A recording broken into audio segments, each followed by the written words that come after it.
My name is Derek Gentile. I'm the food service director here at the residences at Plainview by Chelsea Senior Living. And today, for a live demonstration, I'm going to be making some Beef Wellington. Beef Wellington uses, obviously, a nice cut of beef called filet mignon. It's from the tenderloin. And we're just going to get started. The recipe for this will be in the link attached, and we're going to get the ball rolling. So what I have here is a center cut beef tenderloin, also known as filet mignon. And the first thing we're going to do is we're going to season it, salt and pepper, and sear it off.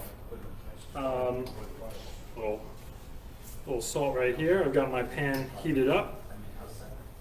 I'm going to try not to sear it too hard because I don't want the fire alarms to go off. So I'm going to put a little salt and pepper and a little touch of oil in the pan. And we're going to get this nice and hot. You want this to really start smoking. You'll see legs, they call it legs when the oil gets hot enough. And you're just going to place it in there. And we're going to get a nice sear. And all you want to do is sear it. You don't want it to cook inside because the whole cooking process is going to happen in the oven. So we want to get it brown on both sides and all around the edges. And then once we wrap it and put it in the oven, it will will cook all the way through. While that's going, the other thing that's going to be happening is we're going to make a mushroom duxelle. So what that really is just finely chopped mushrooms and shallots that have been sauteed. So I'm going to start that while this is searing. And really, you want to do it in a food processor to get it nice and fine. But, we can just quickly slice up some mushrooms,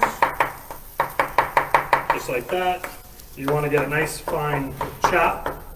I'm not going to bore you with all the chopping. So what I did here with television magic is I've got it done in the food processor here. Now this is the shallots and mushrooms already chopped. And so in this pan, I'm going to get a little oil as well. And we're going to start sauteing the mushrooms and shallots. All right, let's see how this steak is. Get a little.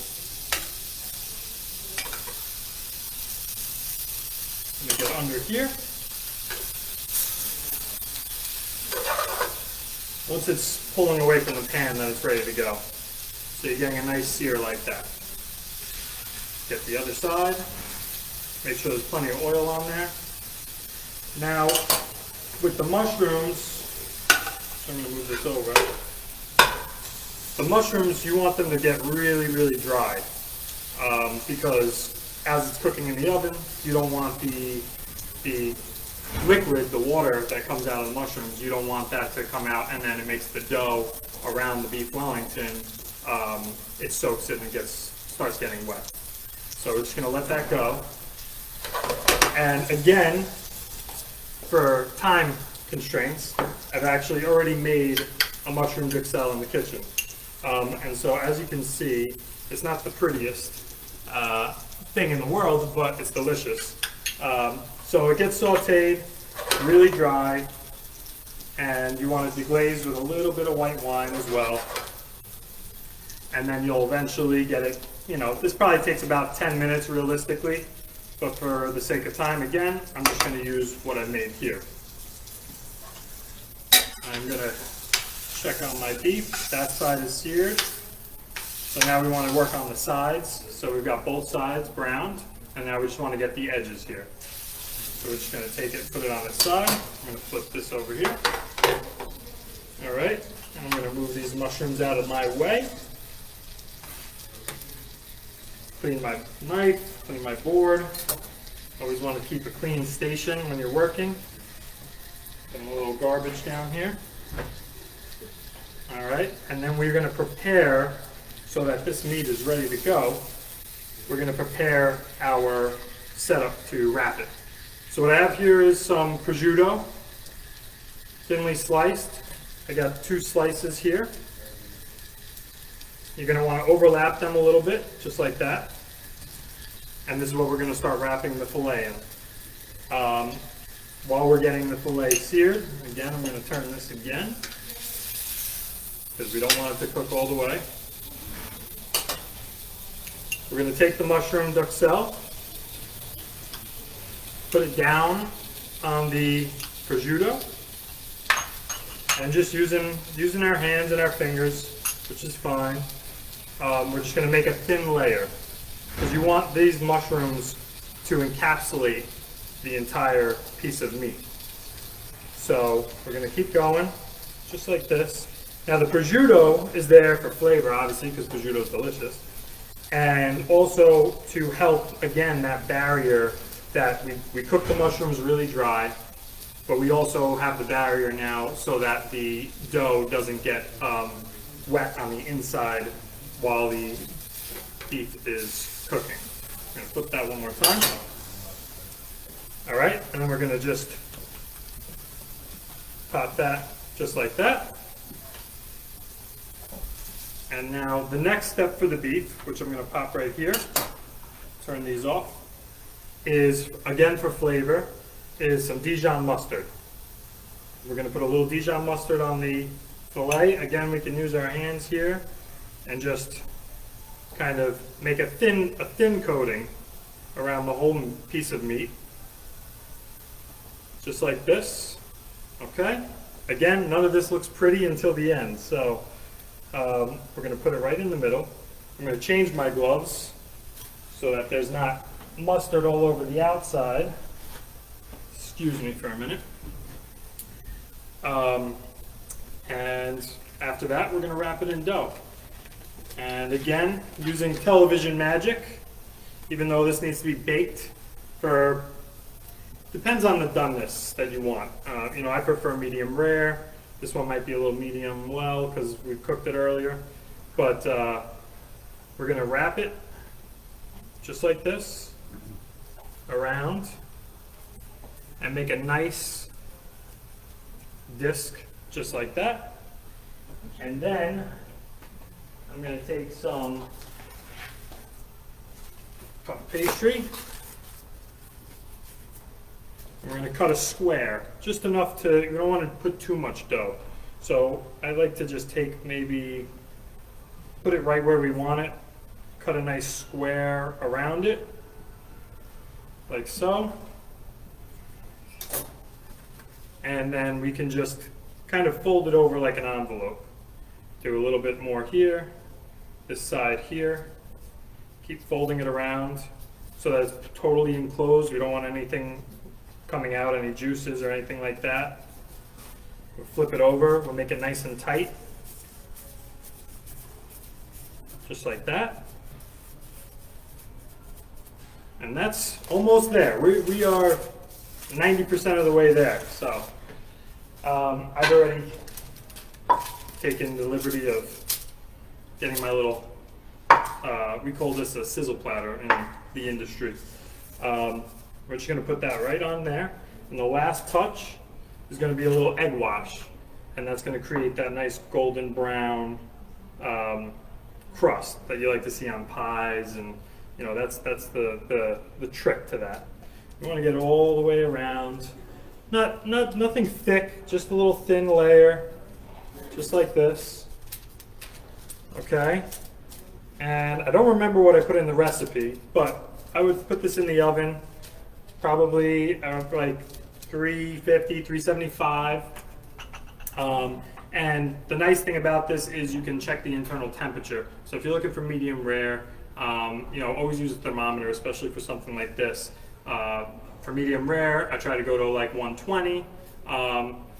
You know, stay on the underside because there's always the carryover cooking when something comes out and rests. And when it's done, it should come out looking something like this. All right. Now I don't have a magic oven down here, obviously. This is like so what you can do from here then is we can plate it up, which I'll show you what I'll do with this. And again, I'm afraid that this one might not be medium rare. So bear with me. I was a little disappointed when I attempted. But we'll take a plate. I'll put it right, I'll put it right there. And I've got some mashed potatoes and some nice little baby carrots and a little demi-glace, which is just a fancy name for gravy. It's actually a reduction of stock, and you get this really nice consistency. So, something you could do essentially is take some potatoes, put them in the center of the plate. They got a little stiff on me, but that's all right. And now you could serve this beef Wellington whole, but it is a pretty big piece of meat. So we're gonna cut into it so we can see what it looks like on the inside. Oh no, we did pretty good. So right there, you've got a nice medium rare all the way around. That's why we just seared it, and we didn't do anything too crazy. So what I like to do is maybe, I guess I shouldn't have warned about it being well done because it's perfectly cooked, honestly. But cut a little piece down like that on the side. We can put it in the center, just like that. We can put a couple of carrots, kind of got the greenery going, just on the edge there. We point it that way. And then we can do a little bit of demi-glace, kind of around the whole setup of potatoes.